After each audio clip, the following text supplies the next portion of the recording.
वंदितुस गै इंदिये सुकाये जोगे वेदे कसाय नाणेय संजम दंसन लेसा भविया सम्मत सन्नी आहारे गुणजीवा पच्यती पानासन्नाय मग्गना ओय उव ओगो वियकमसो विसम तु परुवणा भणिया झाणाविय पज्जाविय जाय कुलकोडी संजुआ सव्वे गहनादियेण भणिया कमेन 24 ठाणानी. अंतिम शासनायक 1008 भगवान महावीर स्वामी की जय. द्वादशांगो श्रुतदेवी की जय. स्वाध्याय कक्ष संपेपर्यंत आपणा सर्वांना चतुर्विध आहाराचा त्याग असणार आहे. 24 ठाण चर्चा आपण बघतो आहे आणि या चर्चा अंतर्गत आमचं प्रकरण सुरू आहे उपयोग मार्गणा. उपयोगाचे 2 भेद, ज्ञानोपयोग आणि दर्शनोपयोग. त्यापैकी ज्ञानोपयोगाचं वर्णन आपण कालपर्यंत पूर्ण केलेले आहे की ज्ञानोपयोग विभंग अवधीला अवधी दर्शन असतं की नाही. याही प्रश्नाला आचार्यांनी 2 तऱ्हेने उत्तर दिलेलं आहे. काही आचार्यांच्या मते विभंगावधी पूर्वी देखील अवधी दर्शनोपयोग आहे. काही आचार्य त्याच्यासाठी नाकारतात. अर्थात आम्हाला दोनही मतं त्या ठिकाणी ग्राह्य मानायची असणार आहे.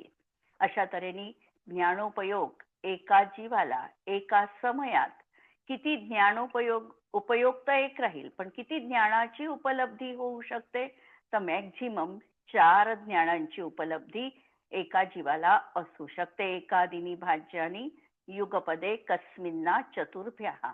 1 असेल तर 1 फक्त केवळ ज्ञानोपयोग, 2 असतील तर मतिश्रुत, 3 असेल तर मतिश्रुत अवधी किंवा मतिश्रुत मनपर्यय, 4 असेल तर मतिश्रुत अवधी आणि मनपर्यय अशी. जर कु असतील तर कुमती कुश्रुत अशी जोडी राहील किंवा कुमती कुश्रुत आणि कुअवधी अशी जोडी त्या ठिकाणी संभाव्य आहे. अशा प्रकारे ज्ञानोपयोग बघितल्यानंतर आता दर्शनोपयोगाचा आपल्याला चार्ट लावायचा आहे.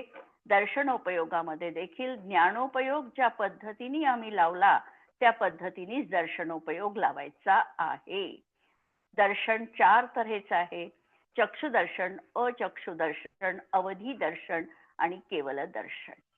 तर यापैकी चक्षुदर्शन आणि 3 दर्शन हे क्षायोपक्षमिक आहे आणि केवल दर्शन हे क्षायिक रूपामध्ये आहे. या पद्धतीने यामध्ये पहिला आकडा जो असणार आहे तो दर्शनोपयोगाचा आहे आणि दुसरा आकडा हा गती मार्गणेच्या भेदाचं प्रतीक म्हणून आपल्याला पाहायचा आहे. पहिलं गती. 3 मध्ये 4 गती. चक्षु अचक्षु अवधी मध्ये 4 गती, 4ही गती आणि आणि केवल दर्शन मध्ये एकच मनुष्य गती. एकच मनुष्य गती. इंद्रिय आता 1 मध्ये 5 म्हणजे अचक्षु. हा बरोबर आहे. पहिलं अचक्षु नाही, बरोबर आहे. अचक्षु दर्शनामध्ये एकेंद्रियापासून 5 इंद्रियापर्यंत. हा नंतर चक्षु दर्शनामध्ये 1 चक्षु दर्शनामध्ये 2 असंज्ञी आणि चक्षुरेंद्रिय जीव, म्हणजे 4 इंद्रिय आणि 5 इंद्रियवाले. 1 मध्ये 2 तर 1 चक्षु दर्शनामध्ये 1 चतुरेंद्रियवाला जीव, 4 इंद्रियवाला आणि 1 5 इंद्रियवाला जीव. आणि नंतरचा आकडा 2 मध्ये 1 म्हणजे अवधी दर्शन आणि केवल दर्शन याच्यामध्ये संज्ञी पंचेंद्रिय जीव. ठीक आहे. म्हणजे पहिला आकडा अचक्षु दर्शनामध्ये लावायचा. 1 ते 5 इंद्रियवाल्यांना अचक्षु दर्शन आहे.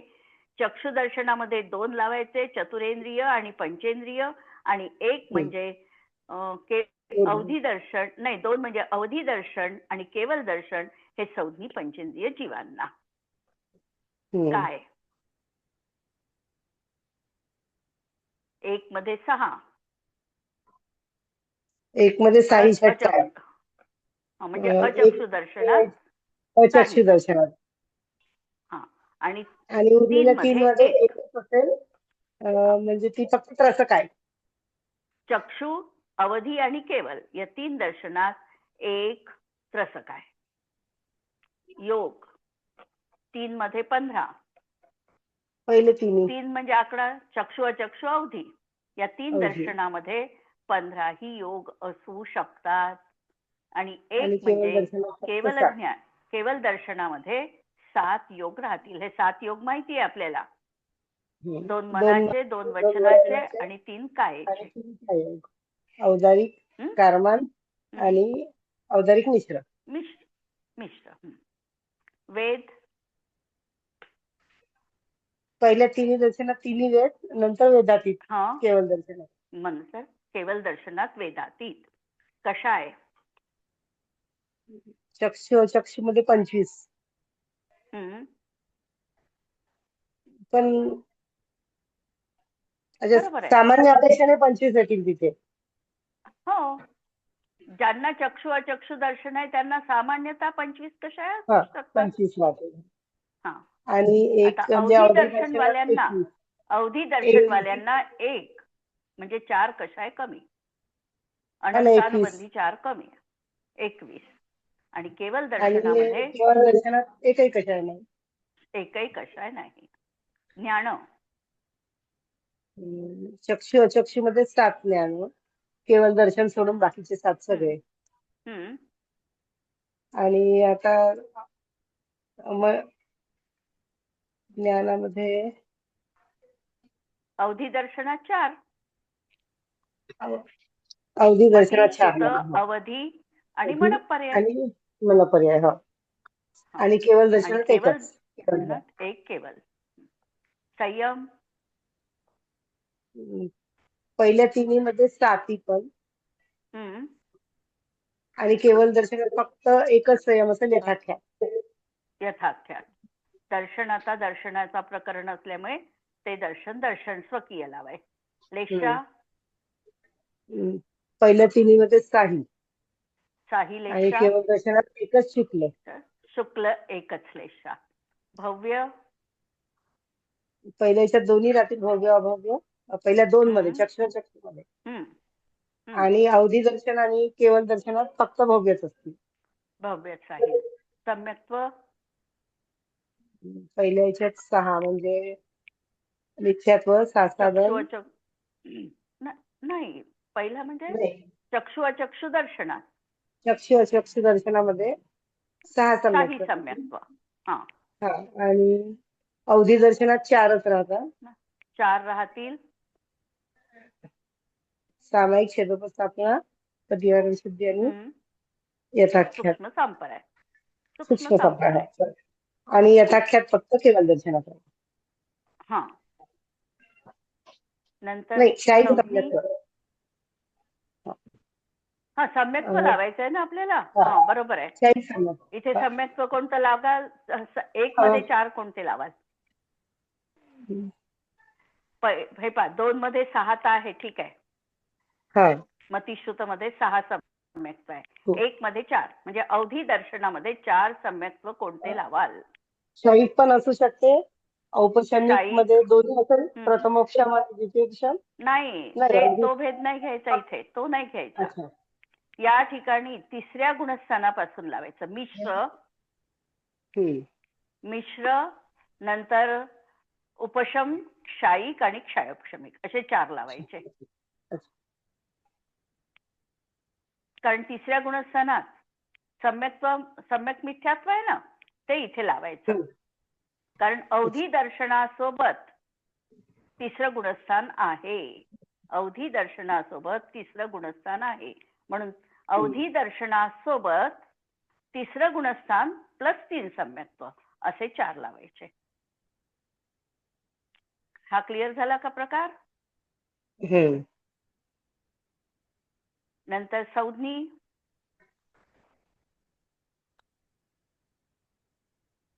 चक्षु अचक्षु दर्शनात संज्ञी असंज्ञी आहे. अवधी दर्शनात संज्ञीच आहे आणि तिकडे संज्ञातीत आहे ते. हा, दोन्ही रहित आहेत. आहार मध्ये चारी ह्याच्यात आहार चारही आहार दर्शनात तो आहारकही आहे आणि अनाहारकही आहे. केवल दर्शनामध्ये अनाहारक समुद्घाताच्या अपेक्षेने. गुणस्थान पहिल्या 2 चक्षु अचक्षु मध्ये 12 गुणस्थान, 12 पर्यंतचे गुणस्थान, चक्षु मध्ये 10 नंतर किंवा अवधी दर्शनात 10 म्हणजे तिसऱ्यापासून तिसऱ्यापासून 12व्या पर्यंत. 12व्या पर्यंत. आणि केवल आणि दर्शनामध्ये केवळ दर्शनात 2च गुणस्थान, 13व 14व. 14व. जीव समास 1 मध्ये 19, अचक्षु मध्ये म्हणजे 19 राहतील. पूर्ण राहतील. नंतर चक्षु मध्ये 3च राहतील. 1 मध्ये 3 कोणते? चतुरेंद्रिय, त्याच्यानंतर संज्ञी पंचेंद्रिय आणि असंज्ञी पंचेंद्रिय. 1 मध्ये 1 अवधी दर्शनात संज्ञी पंचेंद्रिय आणि इकडे पण पंचेंद्रिय, केवळ ज्ञानात पण पंचेंद्रिय. केवल ज्ञानात पंचेंद्रिय. पर्याप्ती 1 मध्ये 4 म्हणजे अचक्षु मध्ये 4, अचक्षु दर्शनात 4 पर्याप्ती, 5 आणि 6, 5 पर्याप्ती किंवा 6 पर्याप्ती, तिन्ही ऑप्शन आहे तिथे. 4 वालाही असू शकतो, 5 वालाही आणि 6 वाला पण असू शकतो. नंतर 1 मध्ये 5 म्हणजे असंज्ञी पंचेंद्रिय, चक्षुदर्शन, चक्षुदर्शन 5 आणि 6, 5 आणि 6 पर्याप्ती. पंचेंद्रिय मध्ये 5 किंवा 6 पर्याप्ती आणि 2 मध्ये 6. इथे 5 ह्या अपर्याप्त नाही, पण 5 कशा घेतल्या अवधी दर्शनात? अवधी मध्ये कुअवधी मध्ये लावा ना. अच्छा, तर कुअवधी असंज्ञींना असतं का पण? कुअवधी असंज्ञींना कसं राहील? 1 मध्ये 5, 6 नाही, असंज्ञींना नाही राहणार ते. सुअवधीच लावावं लागतं. पर्याप्तक अपर्याप्तक अवस्थेत घेतल्या असेल तर नाही, पण तरी पण नाही होत ना. पर्याप्तक अपर्याप्तक अवस्थेत नाही लागत त्या.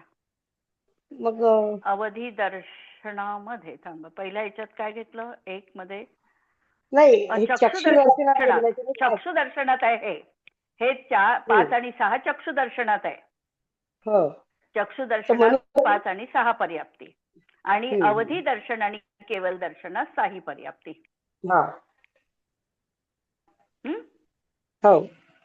1 मध्ये चक्षु दर्शन घेतलेलं आहे, 5 आणि 6. पहिलं चक्षु दर्शन, नंतर चक्षु दर्शन, मग अवधी आणि केवल. शेवटच्या अवधी आणि केवल दर्शन. प्राण 3 मध्ये 10.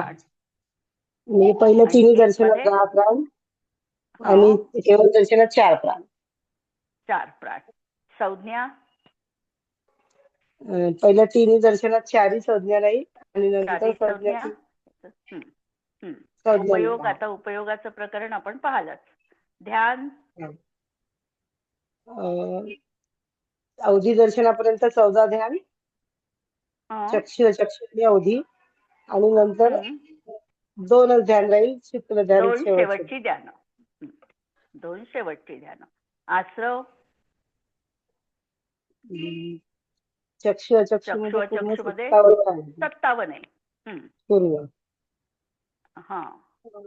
नंतर याच्यामध्ये 4 कमी. अवधी दर्शनात 48. 48 मध्ये 4 कमी झाले का 9 कमी झाले ना? 9 कमी झाले ना. 5 मिथ्यात्व आणि 5 मिथ्यात्व आणि अनंतानुबंधी 4. 9 कमी झाले. 9 कमी करायचे. 5 मिथ्यात्व आणि अनंतानुबंधी 4 कशा आहे. आणि याच्यामध्ये 1 मध्ये 7 योगाचे जे लावले आपण तेवढेच. जातीमध्ये 1 अचक्षु दर्शनात 84 लाख, मध्ये परत 28 लाख, 2 मध्ये 26 लाख. नंतर कुल मध्ये 1 मध्ये 91.5 लाख, 1 मध्ये 17 आणि 117 1 मध्ये 108 117 आणि 108 14 लाख 108.5 आणि 14 लाख. तसं आता दर्शनोपयोगाचं सोपं गेलं प्रकरण आपल्याला ज्ञानोपयोगाचं लावल्यामुळे, आणि दर्शनोपयोगाचे 4च भेद आहे, त्यामुळे हे प्रकरण सोपं झालं. आता प्रश्न, आता पहिल्यांदा तर हे पाहायचं आहे की दर्शन उपयोग 4 प्रकारचा आहे, पण दर्शनावरण कर्म मात्र किती आहे? दर्शनोपयोग 4 प्रकारचा आहे आणि दर्शनावरण कर्म याचे उत्तर भेद, दर्शनावरण कर्माचे उत्तर भेद किती? 9. हे पहा, ज्ञानोपयोगामध्ये साधं काम होतं, त्यावर आवरण टाकणारं एकच कर्म, मतीवर आवरण टाकणारं मती ज्ञानावरण, श्रुतावर आवरण टाकणारं तिथे एकच होतं कर्म. पण या ठिकाणी दर्शनोपयोग 4 प्रकारचा आहे, पण यावर आवरण टाकणारं कर्म म्हणजे दर्शनावरण कर्माचे मात्र 9 भेद असणार आहे. हे 4 तर आहेच, चक्षु, अचक्षु, अवधी आणि केवल दर्शन, हे या 4 वर आवरण टाकणारे 4 दर्शन आहेच, दर्शनावरण कर्म आहेच. पण यासोबत 5 दर्शनावरण कर्म आणखी आहे. निद्रा, निद्रा निद्रा, प्रचला प्रचला प्रचला आणि स्त्यानक वृद्धी. या 5 पैकी 3 ला महानिद्रा म्हटलेले आहे, 3 ला महानिद्रा म्हटलेले आहे. कोणत्या? निद्रा निद्रा, प्रचला प्रचला आणि स्त्यानक वृद्धी. आणि हे 3 निद्रा महानिद्रा जोपर्यंत असणार आहे तोपर्यंत जीवाला सम्यक्त्व होऊ शकत नाही. याचा उदय असताना सम्यक्त्व नाही, सत्ता राहील, या 3 निद्रांची सत्ता राहील, पण याचा उदय असेल तर त्याला सम्यक्त्वाची प्राप्ती होत नाही. म्हणून दर्शनावरण कर्म आणि दर्शनोपयोग याच्यामध्ये थोडासा फरक आपण लक्षात घ्या. ठीक आहे. आता प्रश्न आहे कि क्या केवल दर्शनोपयोग के समान और किसी दर्शनोपयोग में वेद नहीं पाया जाता है क्या? केवल दर्शनोपयोगामध्ये वेद असत नाही, त्याप्रमाणे या 3 दर्शनामध्ये वेद राहणार नाही असं कोणतं दर्शन आहे का? म्हणजे चक्षुदर्शन, अचक्षुदर्शन, अवधी दर्शन या 3 दर्शनात वेद असतो की नसतो? आता आपण चार्ट मध्ये लावलं, आता आपण चार्ट मागच्या पेजवर पहा, 3 दर्शनोपयोग आणि त्याच्यामध्ये 3 भेद आहे. फक्त एक केवल दर्शनामध्ये शून्य. याचा अर्थ सरळ सरळ असा आहे की चक्षुदर्शन, अचक्षुदर्शन आणि अवधी दर्शन हे असेपर्यंत वेदाचा नाश होत नाही. आता माझा प्रश्न हा आहे की वेद कधी नष्ट होतो आणि या 3 दर्शनावरणाचा क्षय कधी होतो? 3 दर्शनावरण चक्षु, अचक्षु, अवधी याचा क्षय कधी आहे आणि वेद कशा याचा क्षय कधी आहे?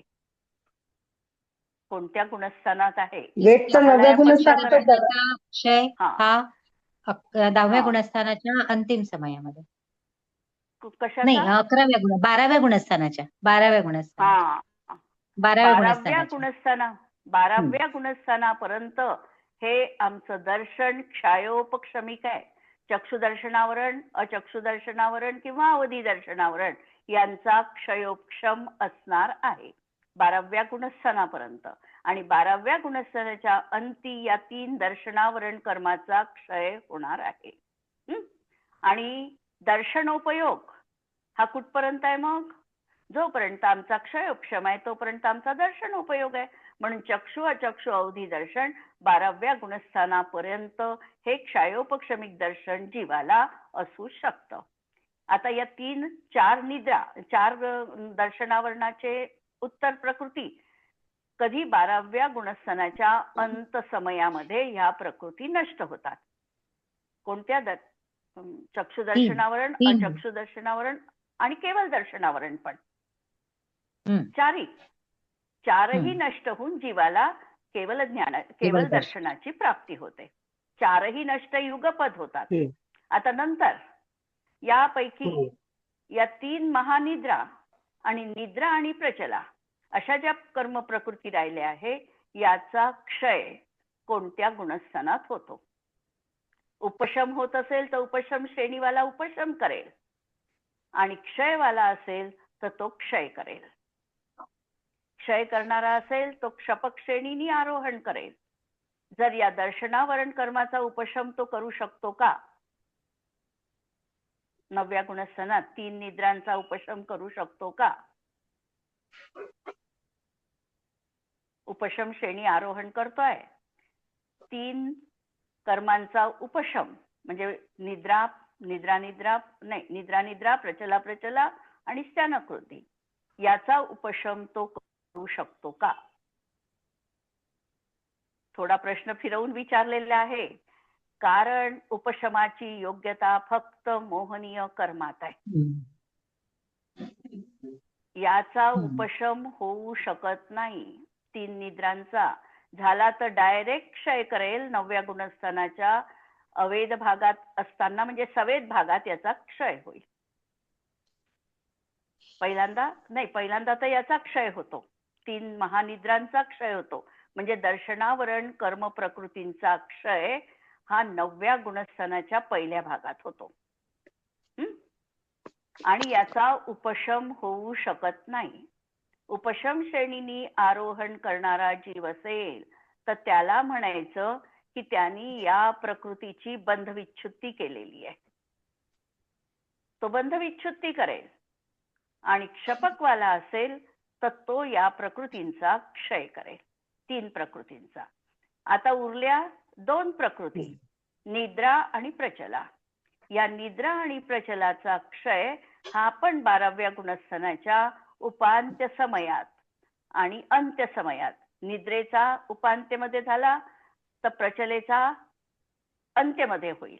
प्रचलेचा जर उपांत्यमध्ये झाला तर निद्रेचा अंत्यमध्ये होईल. अशा तऱ्हेने यांचा दर्शनावरण कर्माचा क्षय तो त्या ठिकाणी करतो. म्हणून दर्शनावरण कर्माच्या प्रकृती स्वमुखानी उदयात येऊन क्षयाला पावणाऱ्या 4 ह्या दर्शनोपयोगाच्या, चक्षु अचक्षु अवधी आणि केवल दर्शनाच्या आणि 1 निद्रा यांचा तो स्वमुखानी क्षय करतो. म्हणजे उदयात येऊन क्षय करतो. आणि बाकीच्या ह्या ज्या 3 महानिद्रा आहे यांचा उदय न येताच स्थिबुक संक्रमणाद्वारे सत्तेमधील कर्मामध्ये परिवर्तन होऊन यांचा क्षय तो करतो. थोडं डिटेलमध्ये सांगितलं प्रकरण, लक्षात आलं असेल असं गृहीत धरते मी. आणि नाही आलं लक्षात तरीही चालणार आहे. थोडं एक वेळा कानावरून गेल्यानंतर पुढच्या वेळेला ते प्रकरण आणखी सोपं होईल. ठीक आहे. या ठिकाणी फक्त पाहायचं आपल्याला काय आहे की 3 वेद असताना जोपर्यंत वेद आहे तोपर्यंत या 4 दर्शनावरण कर्माच्या प्रकृती आहेच, उदयात आहे. यापैकी 3चा क्षयोपशम असणार आहे. 1 शायिक असल्यामुळे त्याचा डायरेक्ट क्षय होणार आहे. कारण केवळ दर्शनामध्ये क्षयोपशम ही प्रक्रिया घटित होत नाही. 3चा क्षयोपशम सुरू असतो आणि 4थी त्यावेळेला सर्वघाती प्रकृती क्षयाला प्राप्त होते. अशा रीतीने वेद असेपर्यंत ह्या दर्शनावरणाच्या प्रकृती जीवाजवळ आहेतच. म्हणून उत्तर केवल दर्शनोपयोग के समान और कोई दर्शनोपयोग नहीं जिसमें वेद नहीं पाया जाता, लेकिन शेष तीनों दर्शनों में 90 गुणस्थान के अवेद भाग से वेद का अभाव अवश्य हो सकता है. 9व्या गुणस्थानामध्ये वेदाचा अभाव होईल तो कोणत्या अपेक्षेने? सवेद भाग अवेद भाग पाहला त्या अपेक्षेने. पण दर्शन मात्र त्या ठिकाणी क्षयोपशमिक राहणारच आहे. दर्शनोपयोग में कषायों का विवेचन किस प्रकार जानना चाहिए?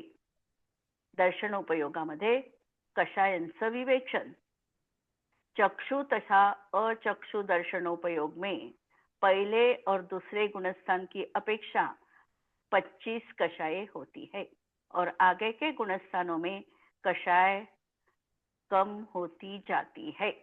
ज्याप्रमाणे आपण पाहिलं, कारण कषाय कुठपर्यंत अनंतानुबंधी कषाय आहे, दुसऱ्या गुणस्थानापर्यंत अनंतानुबंधी कषाय असणार आहे.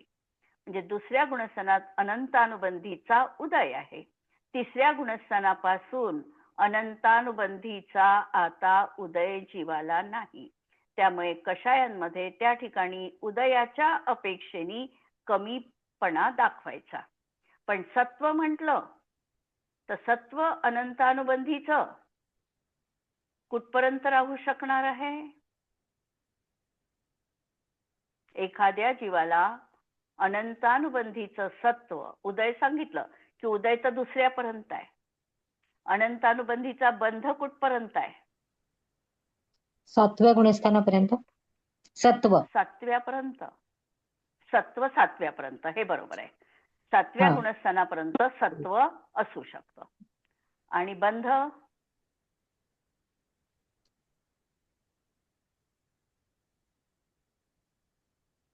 जोपर्यंत उदय आहे तोपर्यंत बंध आहे या प्रकरणात. म्हणून दुसऱ्या गुणस्थानापर्यंत अनंतानुबंधीचा बंध आहे. पहिल्या गुणस्थानात मिथ्यात्वाचा बंध, बंध विच्छुत्ती आहे. पण अनंतानुबंधीचा बंध मात्र दुसऱ्या गुणस्थानपर्यंत आहे. दुसऱ्या गुणस्थानात ज्या 25 प्रकृती बंध विच्छुत्तीत आहे त्यामध्ये अनंतानुबंधी आहे. ठीक आहे. सत्व 7 पर्यंत राहू शकणार आहे. 7च्या पुढे कोणत्याही जीवाला अनंतानुबंधीचं सत्व असणार नाही. म्हणून 7च्या पुढे लावताना कषाय सत्वात आहे. अप्रत्याख्यानाचं सत्व, अप्रत्याख्यानावरण, प्रत्याख्यानावरण यांचं सत्व किंवा संज्वलनचं सत्व. सत्व बरं कोणत्या गुणस्थानपर्यंत आहे?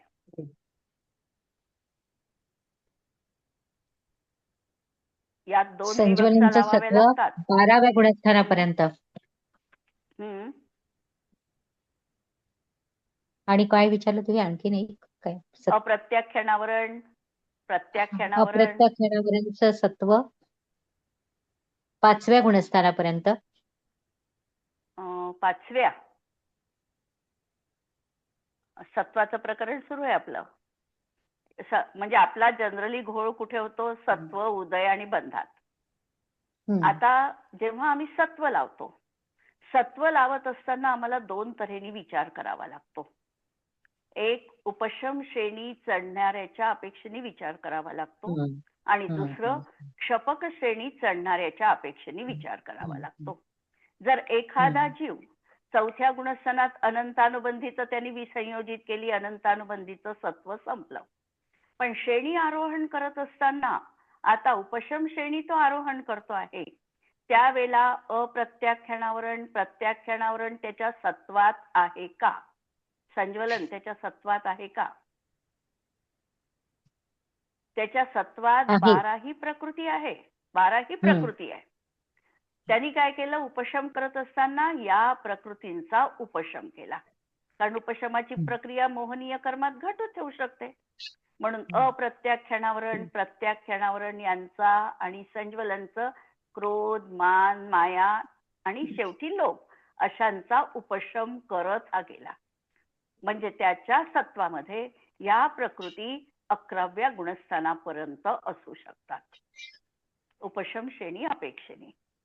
क्षपक श्रेणी अपेक्षेने हा जेव्हा विचार आम्ही करतो त्यावेळेला अनंतानुबंधी तर 7 पर्यंत गेली, त्याचा प्रश्न नाही आहे. परंतु आता जसा तो श्रेणी आरोहण करतो 9व्या गुणस्थानात पोहोचल्यानंतर अप्रत्याख्यानावरण, प्रत्याख्यानावरण या कर्म प्रकृती तो संज्वलन रूपाने परिवर्तित करून त्याचं सत्व नाहीस करतो. म्हणजे त्या प्रकृतींचा क्षय 9व्या गुणस्थानात तो करतो. कोणत्या? अप्रत्याख्यानावरण आणि प्रत्याख्यानावरण. आणि त्यानंतर क्रमाने तो नपुंसक वेद, स्त्री वेद, 6 नोकषाय, पुरुष वेद, नंतर क्रोध, मान, माया यांचा क्षय 9व्यामध्ये पूर्णतः करतो. आणि 10व्यामध्ये फक्त सूक्ष्म लोभाचा उदय येऊन संज्वलनचा सूक्ष्म लोभही उदयात येऊन क्षयाला प्राप्त होतो आणि तो 12व्या गुणस्थानात जातो. म्हणून क्षपक श्रेणी अपेक्षिणी हे सत्व 9व्या गुणस्थानापर्यंत आहे. उदयाच्या अपेक्षेने बघितलं तर उदय फक्त 5व्या गुणस्थानात अप्रत्याख्यानावर्णाचा उदय आहे, 4थ्यातच आहे. 4थ्यात अप्रत्याख्यानावर्णाचा उदय आहे, 5व्यात प्रत्याख्यानाचा उदय आहे आणि 6व्यापासून संज्वलनचा उदय आहे. 4थ्यात कशाचा उदय आहे? अप्रत्याख्यानावर्णाचा उदय आहे. अप्रत्याख्यानाचा उदय असल्यामुळे श्रावकांची व्रत तो पाळू शकत नाही.